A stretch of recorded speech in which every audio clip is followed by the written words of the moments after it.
నవీన్ హత్య కేసులో కీలక పరిణామాలు చోటు చేసుకుంటున్నాయి.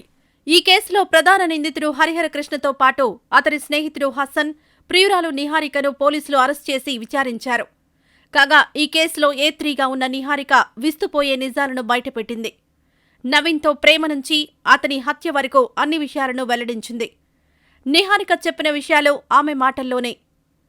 ఇంటర్ చదువుతున్నప్పుడే నవీన్ నేను ప్రేమించుకున్నాం. మేమిద్దరం చాలాసార్లు మా ఇంట్లో కలుసుకునేవాళ్లం. నవీన్ నేను గొడవ పడితే హరిహర కృష్ణ మాకు సర్ది చెప్పేవాడు. నవీన్తో నాకు గొడవ జరిగినప్పుడల్లా హరిహర కృష్ణతో చెప్పుకునేదాన్ని.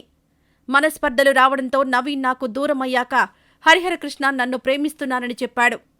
నవీన్ నాతో మాట్లాడడం నచ్చని హరిహర కృష్ణ ఒకసారి నవీన్ను చంపేసి నిన్ను కిడ్నాప్ చేసి ఎక్కడికైనా దూరంగా తీసుకెళ్తా అని చెప్పాడు. ఎందుకు ఇలా మాట్లాడుతున్నావని నేను మందలిస్తే సరదాగా అన్నాను అని చెప్పాడు. కొన్ని రోజుల తర్వాత ఒకరోజు హరిహర కృష్ణ నన్ను వాళ్ల ఇంటికి తీసుకువెళ్లాడు. కత్తి, గ్లౌజులను చూపించి అవి నవీన్ను చంపేందుకే కొన్నానని చెప్పాడు. అదంతా నేను నమ్మలేదు. ఎందుకు అలా మాట్లాడుతున్నావు? పిచ్చి పిచ్చి పనులు చేస్తే జైలుకు వెళ్తావు. అయినా నేను నవీన్తో మాట్లాడట్లేదుగా, వాడే మెల్లగా మరిచిపోతాడులే అని చెప్పాను. దాంతో హరి నేను ఊరికే సరదాకి అన్నానని చెప్పాడు.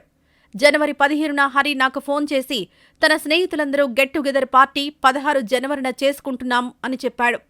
నవీన్ కూడా వస్తున్నాడని చెప్పాడు. కానీ వారి పార్టీ క్యాన్సిల్ అయిందని మరుసటి రోజున నాకు హరి ఫోన్ చేసి చెప్పాడు. ఫిబ్రవరి 17న ఉదయం 9:40 నవీన్ తన ఫోన్ నుంచి హైదరాబాద్ వస్తున్నానని మెసేజ్ చేశాడు. ఆ తర్వాత కొద్దిసేపటికే హరి నాకు ఫోన్ చేసి నవీన్ వస్తున్న విషయం చెప్పాడు. నవీన్ కాల్ చేస్తే నేను వేరే వాళ్లతో రిలేషన్లో ఉన్నానని చెప్పమన్నాడు. నేను కూడా నవీన్తో అదే విషయం చెప్పాను. ఎందుకు అలా చేస్తున్నావని నవీన్ అంటుండగానే నేను ఫోన్ కట్ చేశాను.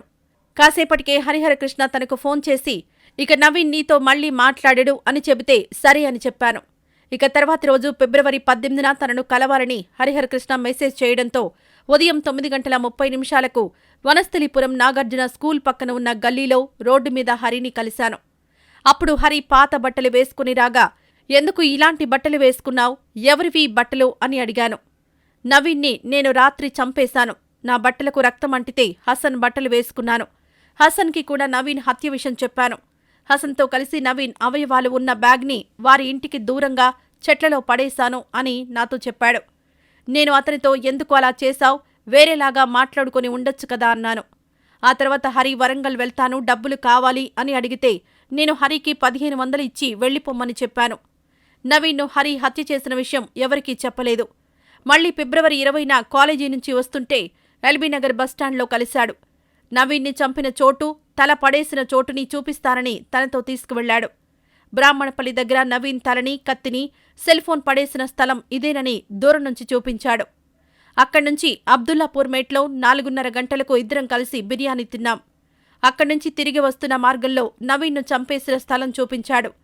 తిరిగి నన్ను మా ఇంటి దగ్గర దింపేసి హరి వెళ్లిపోయాడు. అయితే నవీన్ కనిపించకపోవడంతో అతని స్నేహితులు వెతకడం మొదలుపెట్టారు. నవీన్ వాళ్ల ఫ్రెండ్ తరుణ్ కాల్ చేసి నవీన్ ఫోన్ స్విచ్ ఆఫ్ వస్తుంది, నిన్న హైదరాబాద్కి వాళ్ళ ఇంటర్ ఫ్రెండ్ని కలవడానికి వచ్చాడు, నీకేమన్నా కలిసిందా అని అడిగాడు. నాకేం తెలీదని చెప్పా. అయినా కూడా అతను మళ్లీ నన్ను మీ కామన్ ఫ్రెండ్ ఎవరో ఉన్నారంట, అతని ఫోన్ నెంబర్ ఇవ్వు అని అడిగితే హరి నెంబర్ మెసేజ్ చేశా. ఫిబ్రవరి 21న నవీన్ వాళ్ల బంధువు హరికి ఫోన్ చేసి పోలీస్ స్టేషన్లో ఫిర్యాదు ఇచ్చేందుకు రమ్మని తనను పిలిచారని హరి నాతో చెప్పాడు. అప్పుడే హరి తన ఫోన్ స్విచ్ ఆఫ్ చేస్తా అన్నాడు. ఏదైనా ఉంటే హసన్తో ఫోన్లో టచ్లో ఉండమని హరి నాకు చెప్పాడు. ఆ తర్వాత తన ఫోన్ స్విచ్ ఆఫ్ చేసి వెళ్లిపోయాడు.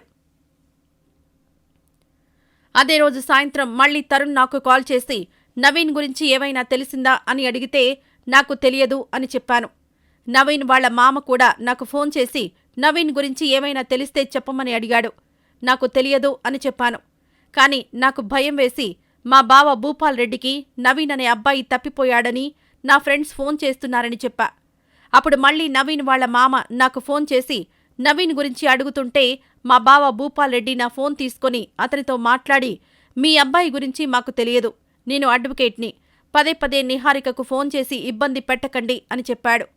ఆ తర్వాత నాకు ఎవరూ ఫోన్ చేయలేదు. ఫిబ్రవరి 23న నేను హసన్కు కాల్ చేశా.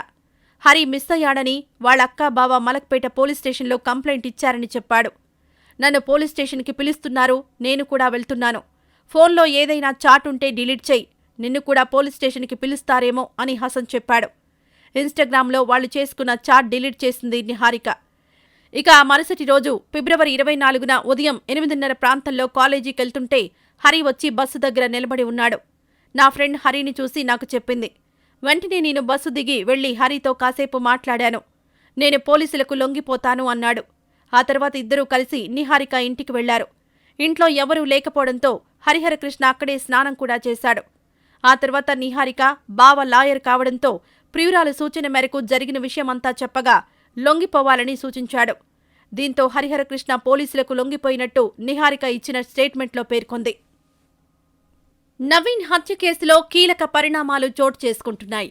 ఈ కేసులో ప్రధాన నిందితుడు హరిహరకృష్ణతో పాటు అతడి స్నేహితుడు హసన్, ప్రియురాలు నిహారికను పోలీసులు అరెస్ట్ చేసి విచారించారు.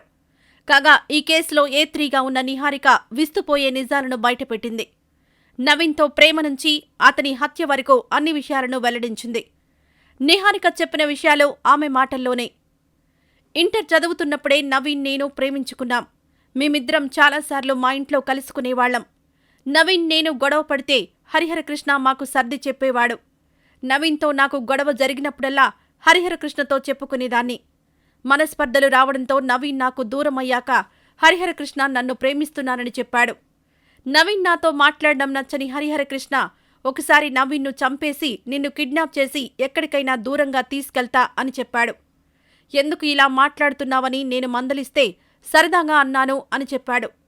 కొన్ని రోజుల తర్వాత ఒకరోజు హరిహరకృష్ణ నన్ను వాళ్ల ఇంటికి తీసుకువెళ్లాడు. కత్తి, గ్లౌజులను చూపించి అవి నవీన్ను చంపేందుకే కొన్నానని చెప్పాడు. అదంతా నేను నమ్మలేదు. ఎందుకు అలా మాట్లాడుతున్నావు? పిచ్చి పిచ్చి పనులు చేస్తే జైలుకు వెళ్తావు. అయినా నేను నవీన్తో మాట్లాడట్లేదుగా, వాడే మెల్లగా మరిచిపోతాడులే అని చెప్పాను. దాంతో హరి నేను ఊరికే సరదాకి అన్నానని చెప్పాడు.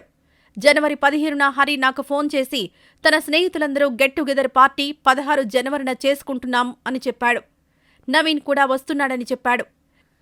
కాని వారి పార్టీ క్యాన్సిల్ అయిందని మరుసటి రోజున నాకు హరి ఫోన్ చేసి చెప్పాడు.